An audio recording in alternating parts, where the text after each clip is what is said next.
think I like where it's at. I'm just gonna keep Peppy the pineapple. I can't really think of a. I don't know. Should I change my profile picture to something more westerny? I mean, if you want to, I was just going to keep mine. I have been, like, for one of the episodes, I've been wanting to keep mine as Robert, so Here, maybe it's a picture of, whatever his name is in The Godfather with the cowboy hat. Marlon Brando. Yeah, like, whatever his character's name is. Oh, Rio. No, like, his Marlon Brando's character in The Godfather, but him wearing a cowboy hat. Oh, Don Corleone, but with a cowboy hat. Yeah. Okay. Yeah. No. Oh. I came with something better. I guess that works. Ride him, cowboy. Wait, I could... Hang on. That's fine. If there is a picture of Robert Pattinson and Damsel with the cowboy hat. I can use this for the cold open, so yeah, that's totally fine. Find your Robert Pattinson in a cowboy hat for the podcast. Okay, I found it. Decisions. I'm like a kid in a candy store, or an Olivia in a Robert Pattinson wearing a cowboy hat store. Did you know he has a miniature horse in the movie? His name is Butterscotch. In the movie, so yeah, what's this movie Robert Pattinson was in where he wears a cowboy hat? It's called Damsel. Damsel. Okay. Was it distressing? No. I found it to be quite amusing. Okay, cool. It has like a 3.0 on Letterboxd, and I'm like, really? Yeah, I mean, that's still pretty good, still up there. That's like kind of middle of the road, though. Yeah, it is very middle of the road, but at least it's not in the 2-point average, That's the way I see it. More of a glass half full kind of guy, or a glass 3.0 kind of guy. I have to do it on my phone because for some reason streamer mode is enabled, and I don't know how to turn it off. That's peculiar. Yeah, streamer mode has always been kind of weird for me whenever I set up episodes. That's why I don't try to open up OBS until after I've started the call, because when I have OBS open and I start a call, like all sound effects go off. It's like, no, I'm fine with having the sound effects on. In fact, I want to hear people when they come into the call, because otherwise, like, nothing happens, and then all of a sudden I'll hear William be like, "Hey, what's up?" And I'm like, "Ah, fuck! Don't scare me." So. I don't have OBS open, so I don't know. Does it sense my OBS open? Maybe. It's one with the Force. I downloaded the picture and like on my lap. Damn it! I downloaded the picture on my. I'm trying to open it. Oh my gosh! I'm trying to save it. Save 404 not found. You're so stupid. You're so stupid. I downloaded it on my computer so that I could download it, or put it on my laptop, and then it wasn't working. So then I tried opening it on my phone, and I was like, all right, I forgot I don't have it downloaded. Look, everybody, Olivia can't properly download a photo. Ah ha ha ha. There we go. Okay, we fixed it. Good. Excellent. I can't even tell it's him. Yeah, no, I thought that was, I can't tell. My first guess would not have been Robert Pattinson, but I guess looking at it now, yeah, that's Robert Pattinson. So yeah, I figure we're just in the episode right now. We don't even have to do a traditional opening. I mean, I will. Hello, welcome. Too Many Movies podcast, DVDs, Blu-rays, even the occasional VHS tape. Oh, you've changed it already. Okay, you were like, no, we have to. It has to be clearly Robert Pattinson. Hi, Barbies. Yeah. Anyway, Olivia, you're here. Welcome back. Mm-hmm.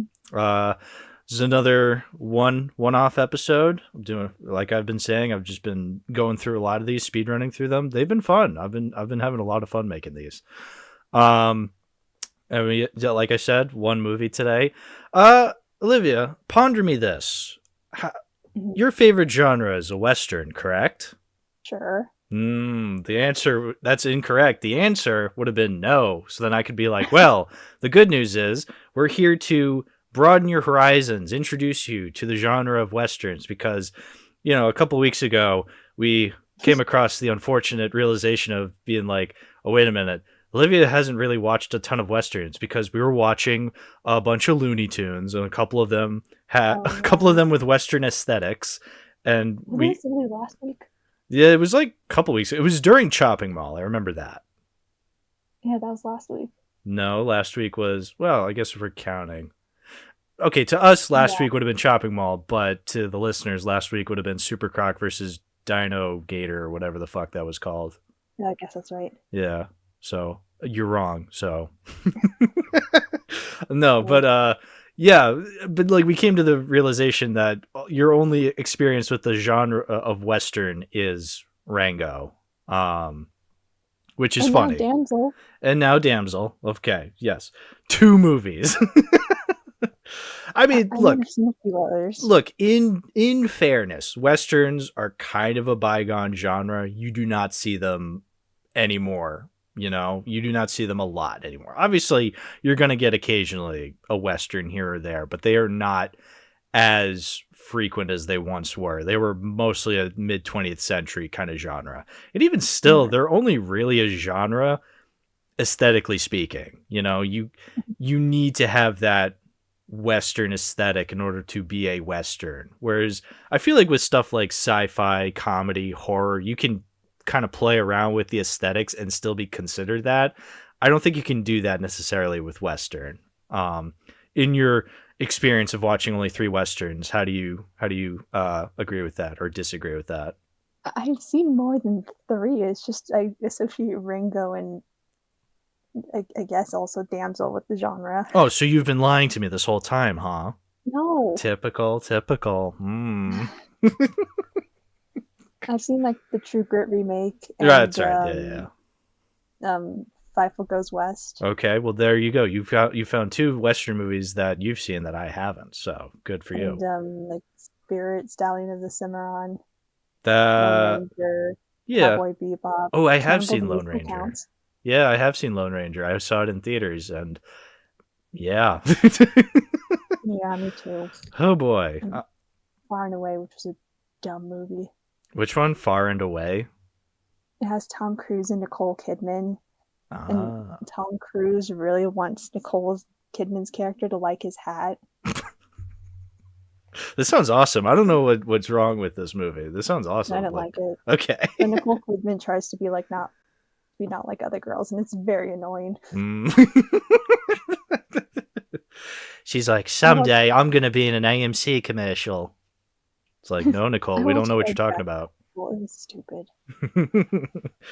Well, anyway, we're prolonging the inevitable. There's a specific movie we're talking about today, and that's a Western, because I thought, hey, I've never talked about a Western on the podcast before. Olivia's never seen a Western at all. She's lying whenever she says she has. So this was her very first one. So this was a perfect opportunity for us to talk about One-Eyed Jacks, the Marlon Brando classic film on DVD. I have this. Don't ask me how I got. Actually, you know what? I think I do remember how I got this DVD. I think it was last summer. One of the times I went to my grandparents' house down in New York, and I saw they still had a bunch of DVDs in their house, and I was like, "Hey, Grandpa, let me take these off your guys' hands, because you're not watching them. Let me take these so I can make content for my podcast." I didn't tell them that, but I'm just like, let me take these, and they're like, yeah, we don't need them. And I think one of them was One-Eyed Jacks on DVD. So this is perfect. Thank you, Grandma and Grandpa, for giving me this Western that I'm just going to come out and say it. I didn't like it, but, that's what we're here to talk about. Olivia, what are your opening thoughts on One-Eyed Jacks, starring and directed by Marlon Brando? Your grandpa's still alive? Yes, he's 80 years old exactly. Well, he's going to be 81 in the coming months. Yeah. Lucky. Well, listen, he's got that Irish blood in him, okay? Mm-hmm. From the old Irish country. I liked it. Mm-hmm. I honestly did I did have to keep reminding myself that Marlon Brando directed this. I do think it was well directed. I don't know. I liked it. I guess it's not completely him. That goes more to the DOP, but I did like the cinematography. Mm-hmm. Yeah, I didn't hate it. I definitely have issues with it, but I think a lot of what I like about it is more so in the setups and the ideas it has, more so than the actual execution. I mean, yeah, because it's not a bad film. I just felt as though, I don't know. I feel like with everything it's set up, I feel like I came up with other concepts it could have went with that would have made it a little bit more entertaining for me. Whereas I feel like what it ended up with was, I don't know, a little weird tonal wise. But well, let's get into your notes first off. Which, what are they called? By the way, we have to go over this. One-eyed genotes. Okay, you're just mocking me at this point. Is that an April Fool's joke, or is that serious? No. Okay. No. You know what? I'm weirdly proud of that. Thank you. One-eyed genotes, of course. There's 2 hyphens. 2 hyphens. Because one-eyed is hyphen, and then genotes is also hyphened.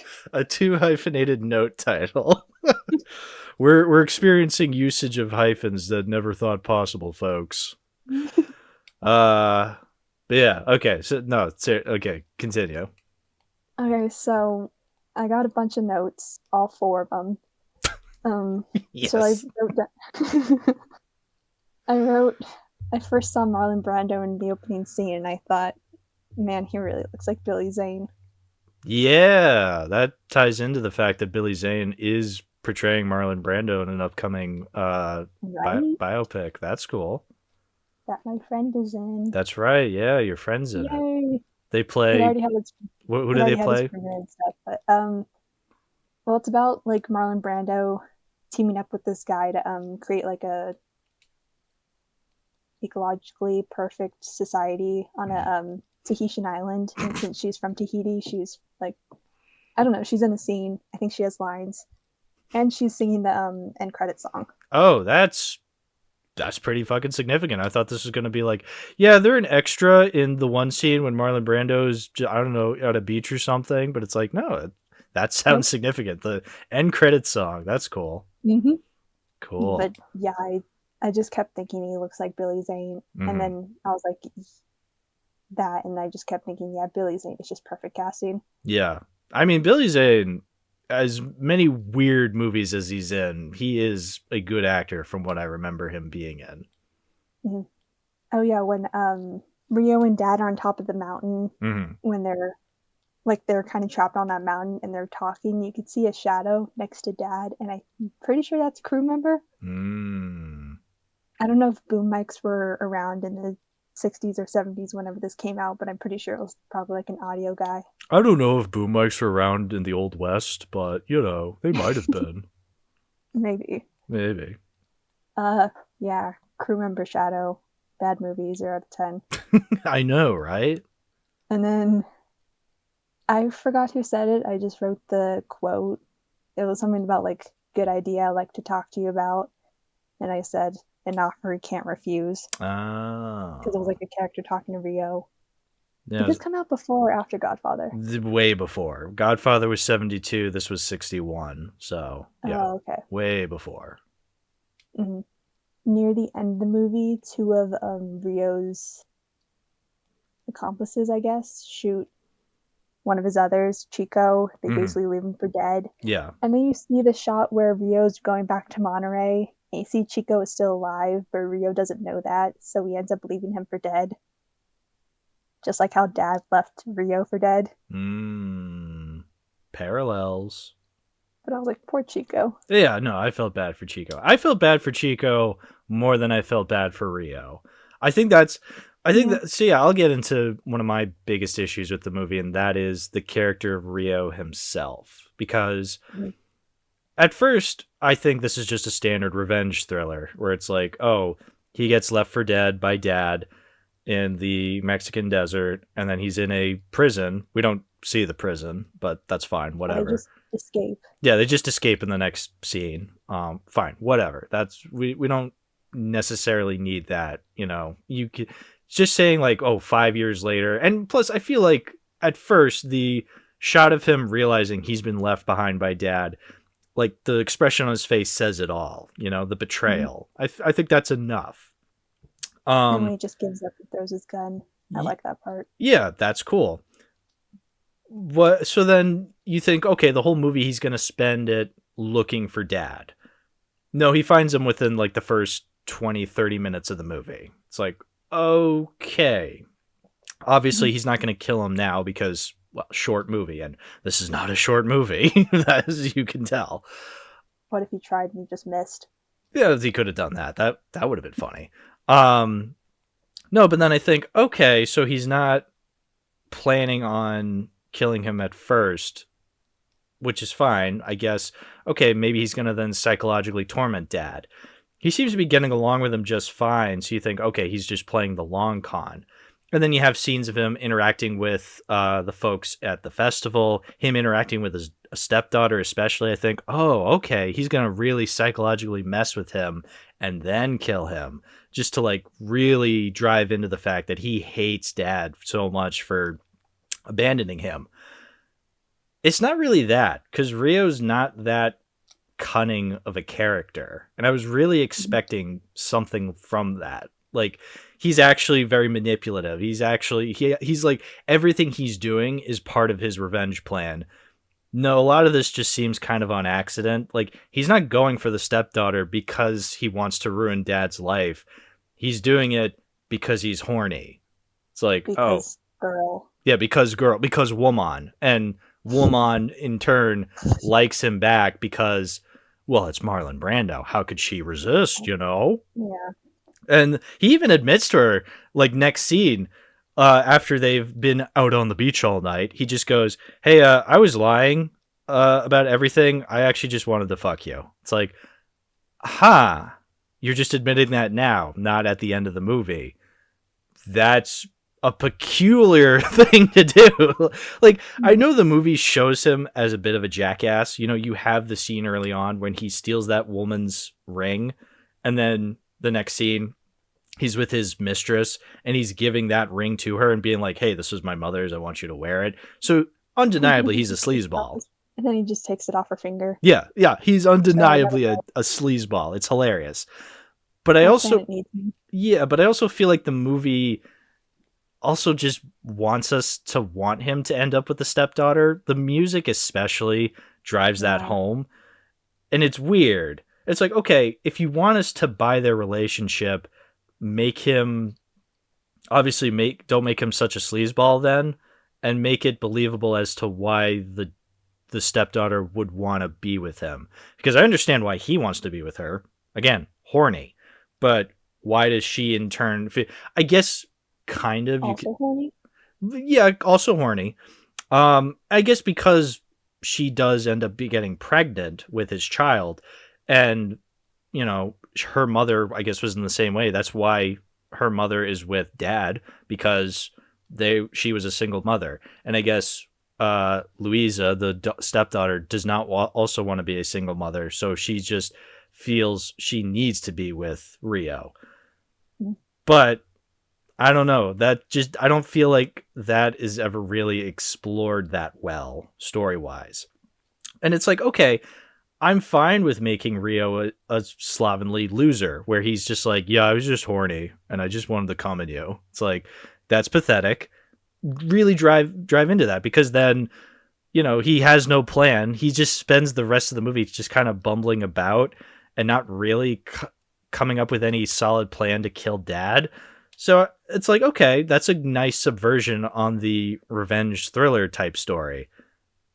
But again, I don't know. The problem then arises with Rio and his characterization. You remember the scene when he gets whipped by dad in the middle of the town square? Yeah, that's one of my biggest. That's a scene I really think about, where it just kind of shows the tonal clashing of Rio as a character, where he's this pathetic loser on paper, and Marlon Brando is trying to play him as this cool Western hero, because again, he's like. They're ripping his shirt. They're like whipping him with the bullwhip, and he's just not making any sounds. He's just like, like holding back and just like showing how tough he is. Like, oh, he's getting whipped, but he's not making any screaming noises. He's not going out like a bitch. He's so cool. It's like, that is not the character of Rio we've been seeing the whole time. Like, it's going against this idea of him being this loser. And okay, if you're going for him being the cool Western type hero, I don't know. His actions just do not reflect that. It's also inconsistent. You know, he treats Louisa and basically any female character he comes across as very disrespectful, but also whenever another guy is mistreating a woman, he has to then step in and white knight for them. It's really bizarre. I don't understand why he's doing both, you know? I did kind of have that just the confusion of the fact that, you know, at the beginning he's a sleazeball. I'm like, okay, so we're not supposed to technically root for this guy. But then the movie just kind of goes in and out with this weird gray area. Like, am I supposed to root for him? Am I not? Yeah. Yeah. I think if the movie... I think it's supposed to be a character arc. Yeah, and I'm fine with that. I'm fine with either direction they go. Make him a sleazeball at the beginning, but then he learns to become a better person. And then by the ending, which the ending is him kind of going off like into the sunset, kind of portrayed as a hero. More of a beach. Well, he's going off into the beach. Yeah, more of a hero. And yeah, I don't know. I don't feel as though that's earned. I'm not happy that he got his revenge on Dad by shooting Dad. And then, I mean, he doesn't really end up with Louisa because he's like, hey, I'm running away, but come find me. But still, that still seems like a very happy ending for this character because he got his way.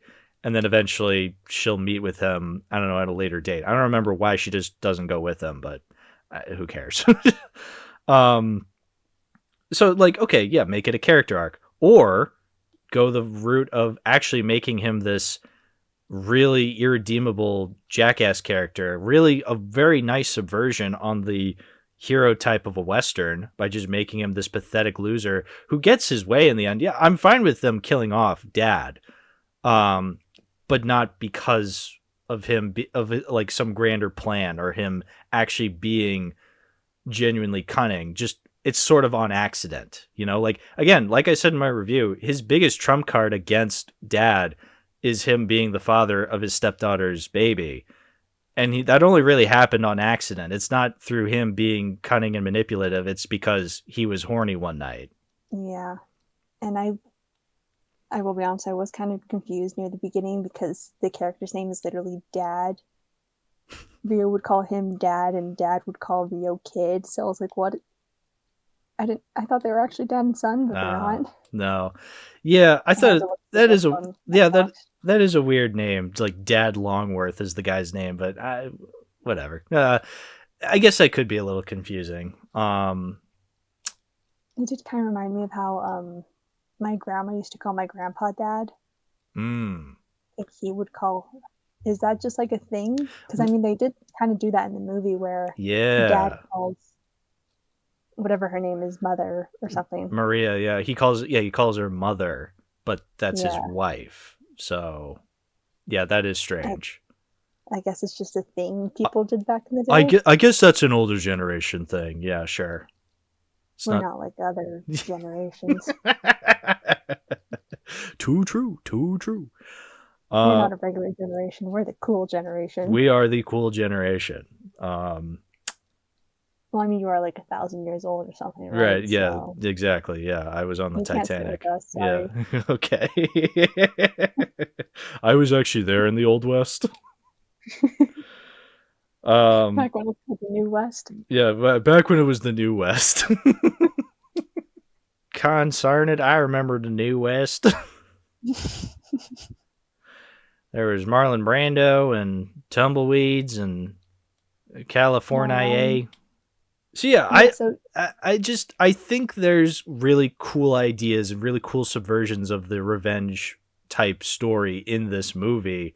I just don't feel like the movie breaks out of that and gets to be a subversion. It just feels too standard Western for me to really see it as anything that special.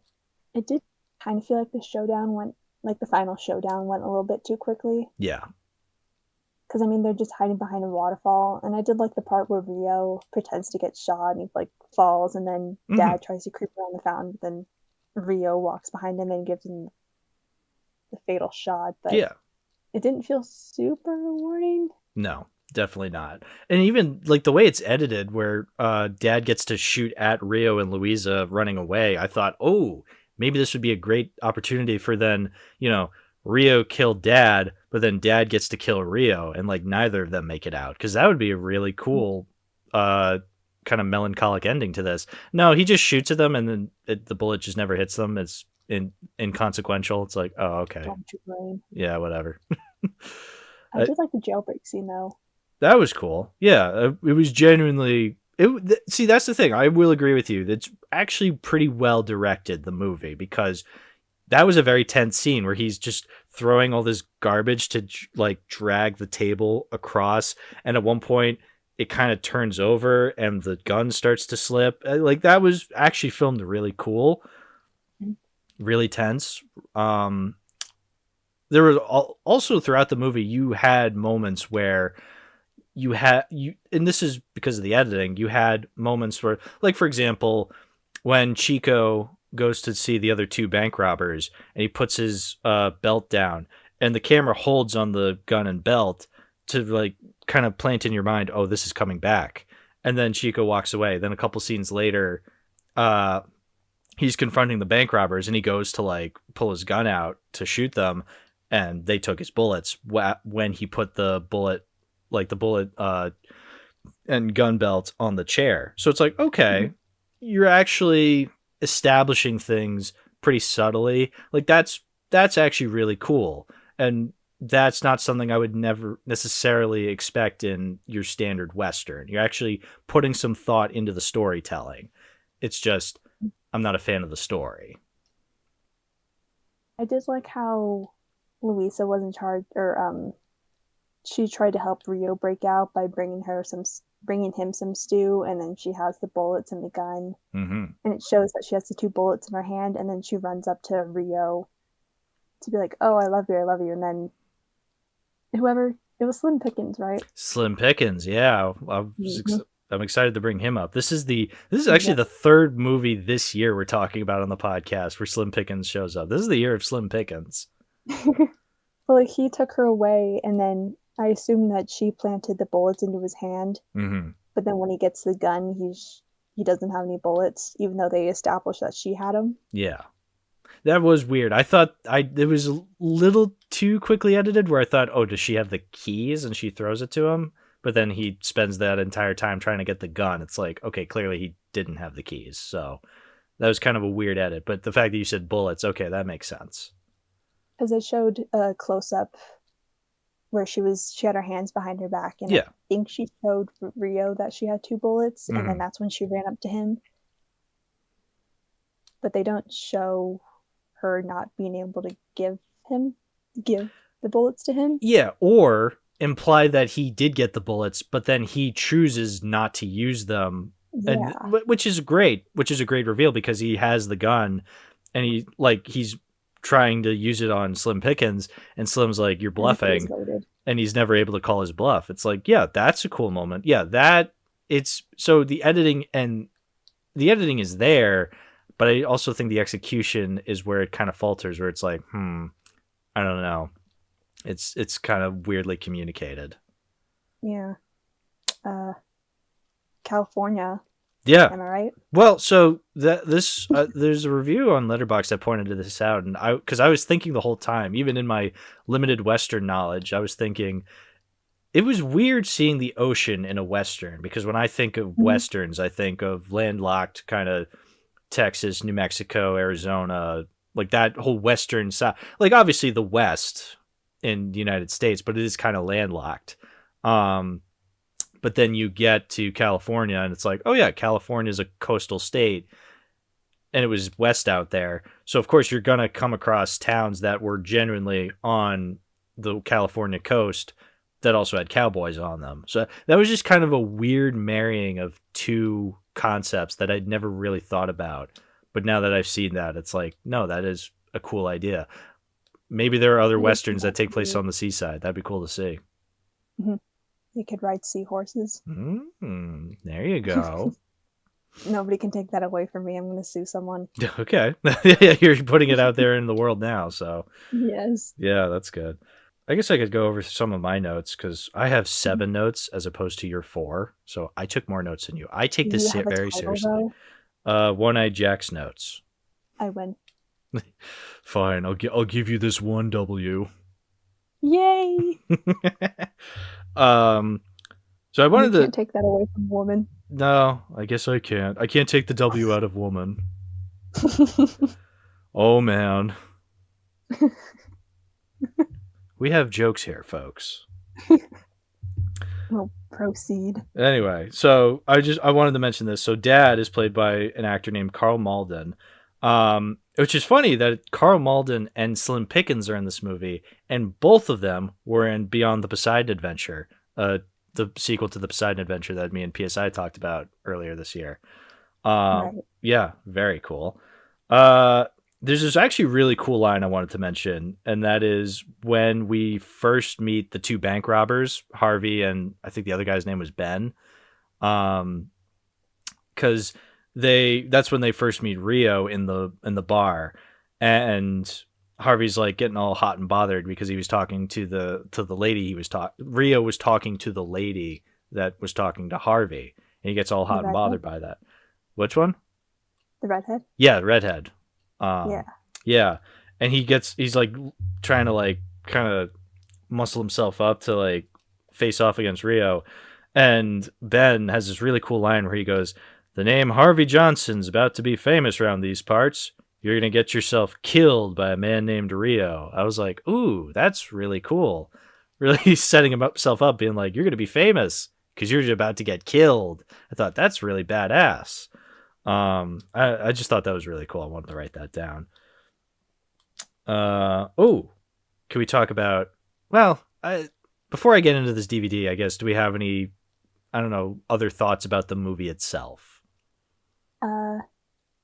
I did kind of like the scene of Rio buying off that necklace off that woman. Yeah. About how he was like, okay, I'll do $20. And then she's like, oh no, sorry, my husband gave it to me. And he's like, how about 30? And she's like, okay. Yeah. So I looked it up. I used an inflation calculator to see how much, because I think at the beginning of the movie they say it's 1880-ish. Yes. I checked it.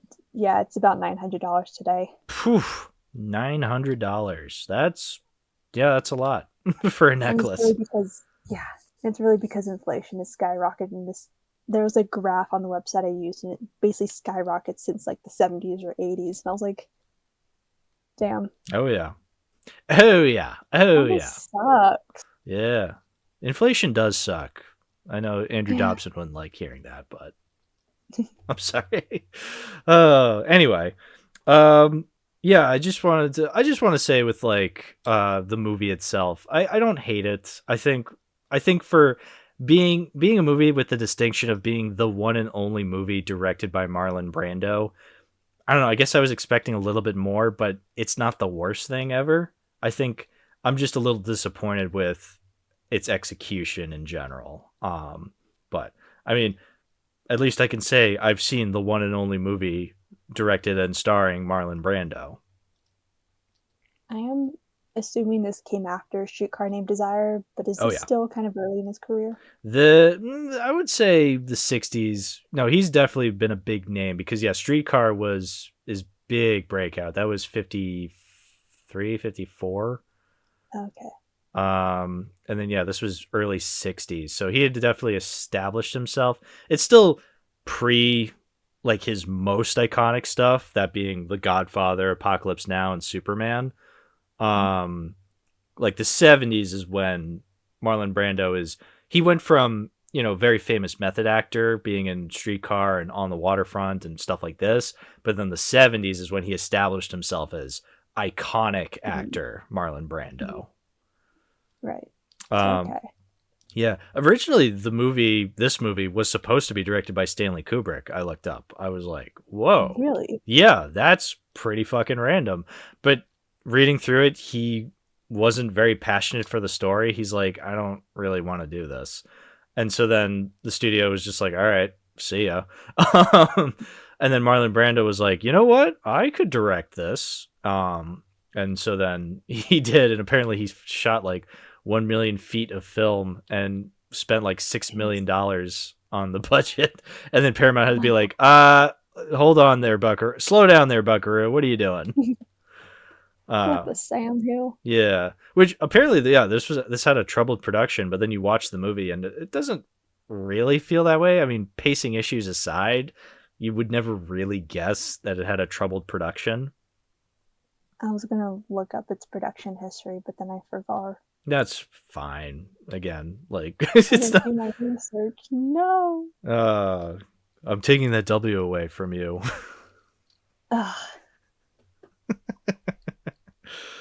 No. Man. But can I talk about this DVD actually? Because I have a couple things I want to say about it. Sure. All right. So the menu is hilarious. So the DVD itself is, oh my God. Yeah. It's from Platinum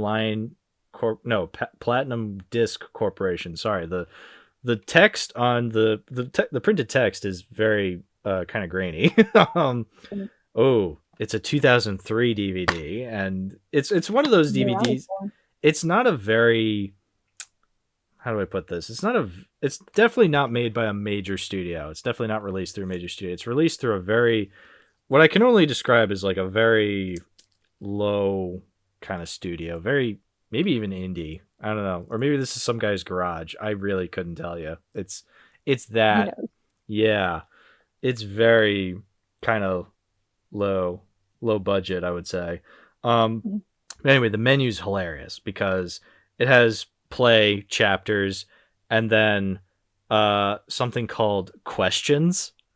And it's literally just a trivia questions of the movie.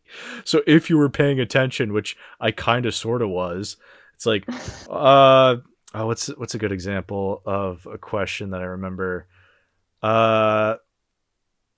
Like what does he use in this one? Like what does he buy in one scene? A necklace or something like that. I don't know. It's just very arbitrary trivia questions of random scenes in the movie, which I love DVDs that do that. You know, I think I've mentioned this before. A Goofy movie DVD has like a trivia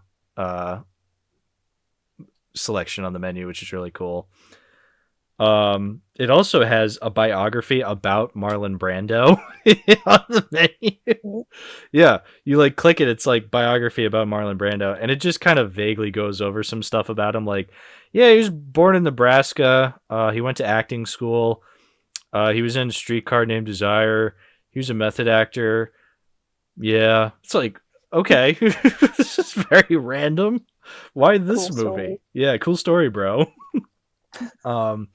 And about the quality of the DVD, this is where things get pretty messy because, so, as I said, it's 2003 release DVD.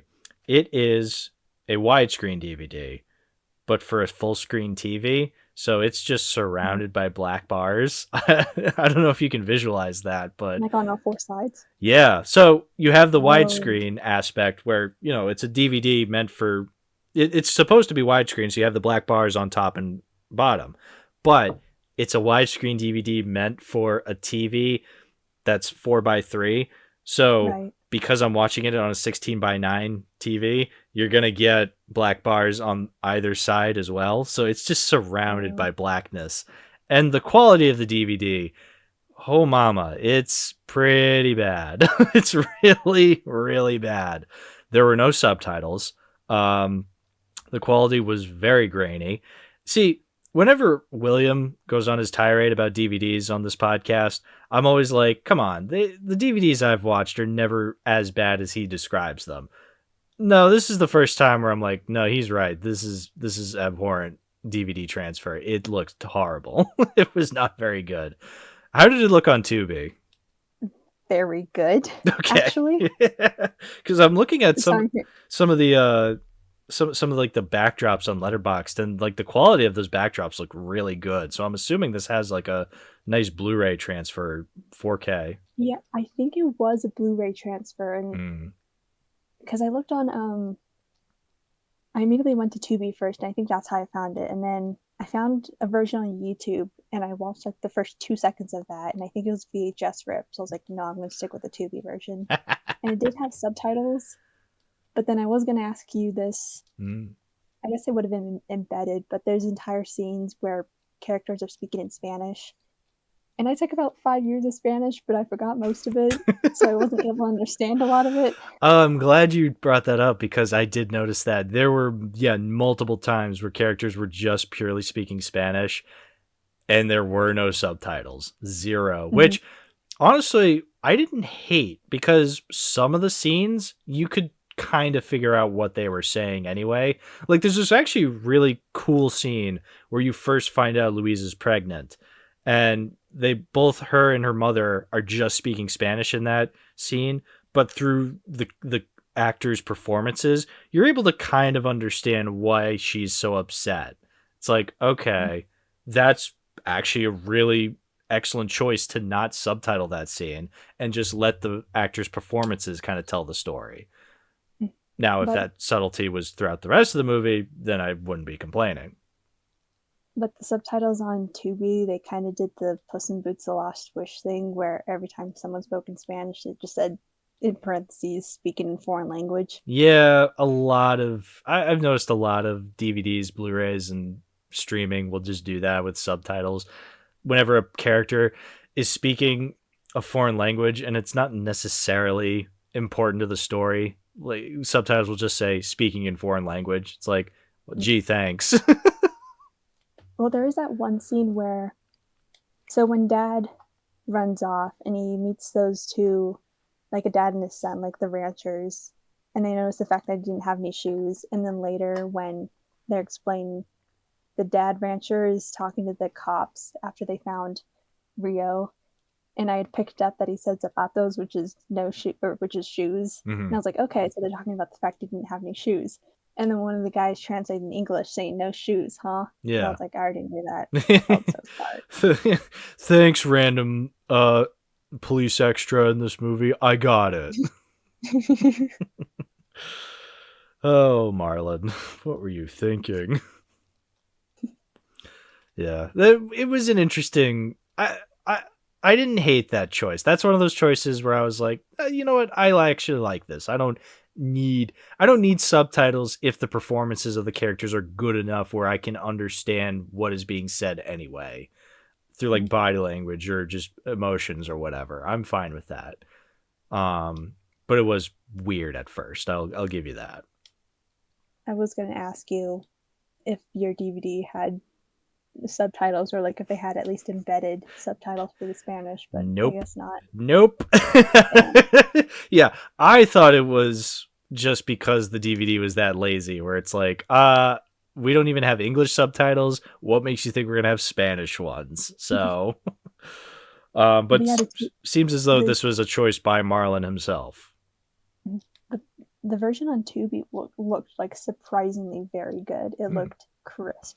Yeah, I'm not 4K crisp, but well, it wasn't 720p, so I guess it was a DVD. Right.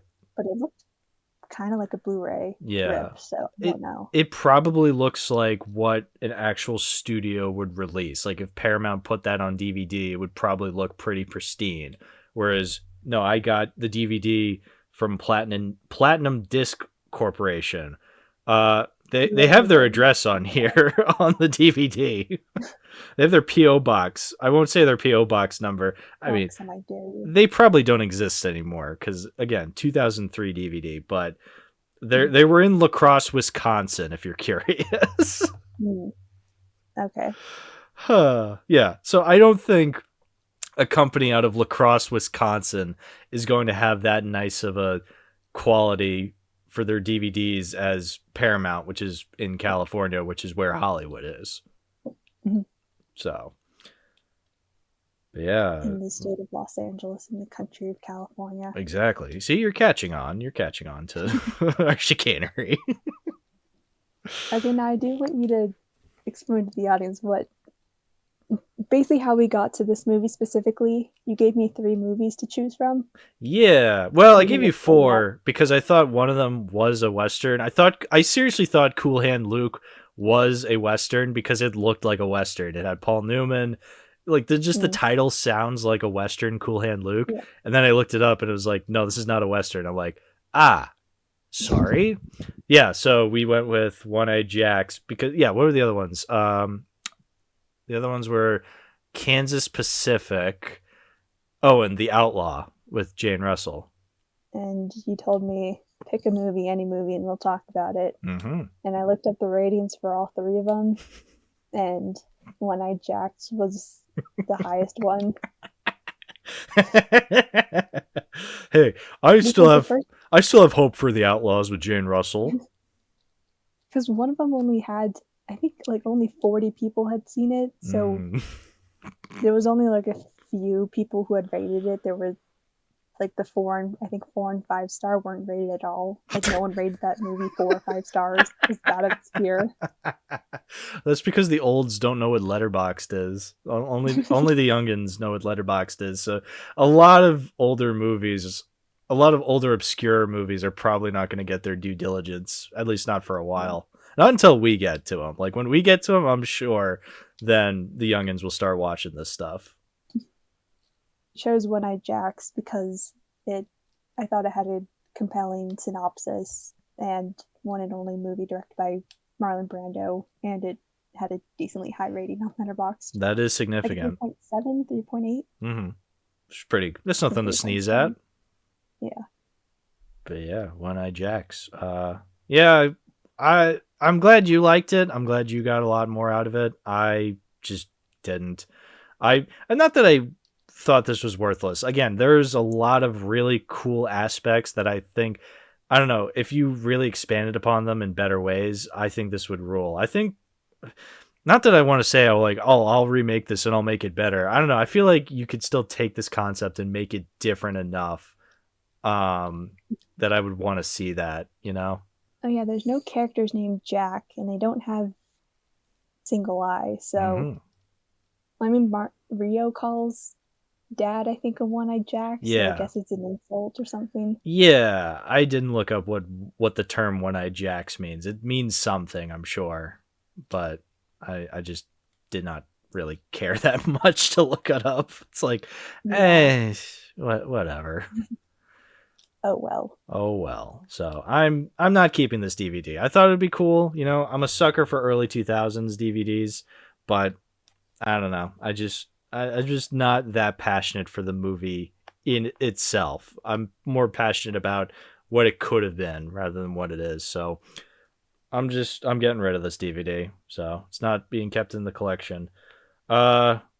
It's no Rango, so I don't blame you. Look, the joke is that I hate Rango. I don't hate Rango. I actually think it's very good. I just haven't seen it in 5 or 6 years. So, but it is a good Western. But listen, my favorite Western will always be Back to the Future Part 3.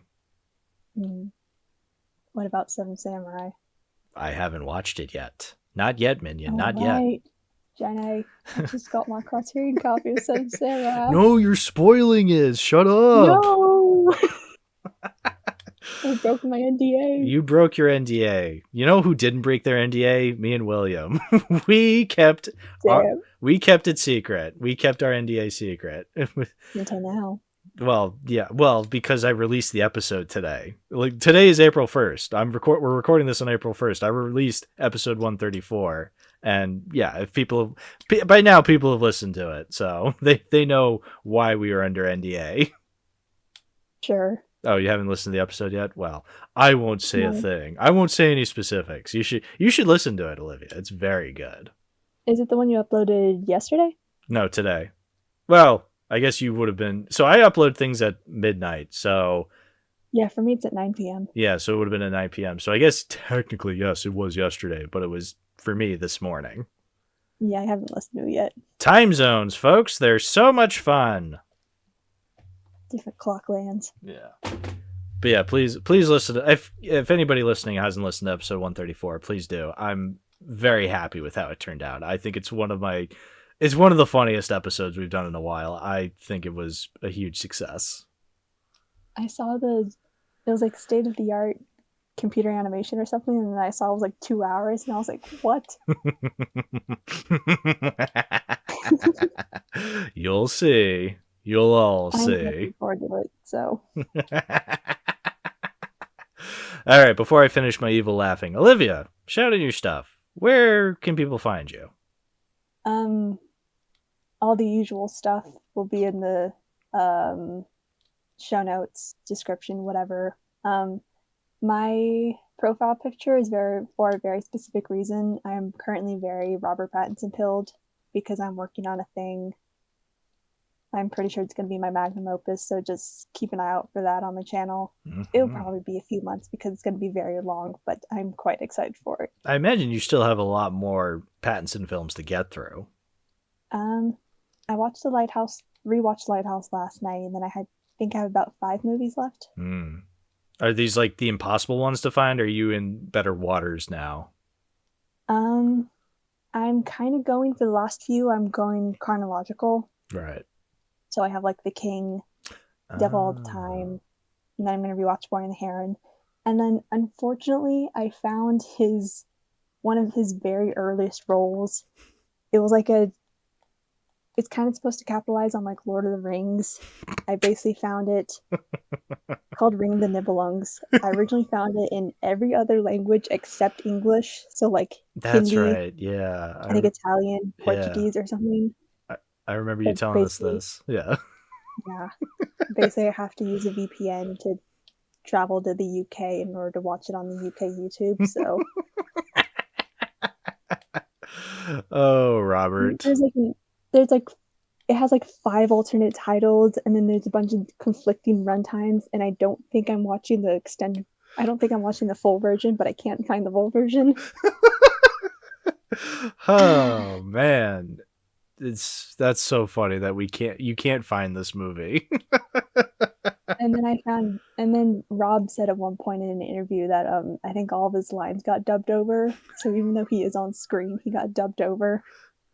Well, he wasn't Robert Pattinson back in the day. He was just Robert Pattinson. He wasn't Robert Pattinson, you know? Yeah. Yeah. So he also has a mullet in the movie. Even though this is like it's based on like Norse mythology, so it takes place in ye old time. Oi, dub this boy Robert's voiceover. He's got a mullet on. He's not going to be a big star or anything. He's not going to be Batman or in a Safdie Brothers movie or Robert Eggers movie or none of that. I know for a fact. I'm a British filmmaker, I am. It was actually a German movie. And it's not his... Yeah. His career's going nowhere. 9. Will Robert make anything of his career? 9. Da. Da. I agree. I agree. I agree. All right. I can't do a German accent. That's okay. And I am German. Oh. Oh, Fräulein, you disappoint mother country. You disappoint Deutschland. Yeah. We can end the episode now. Bye, everybody.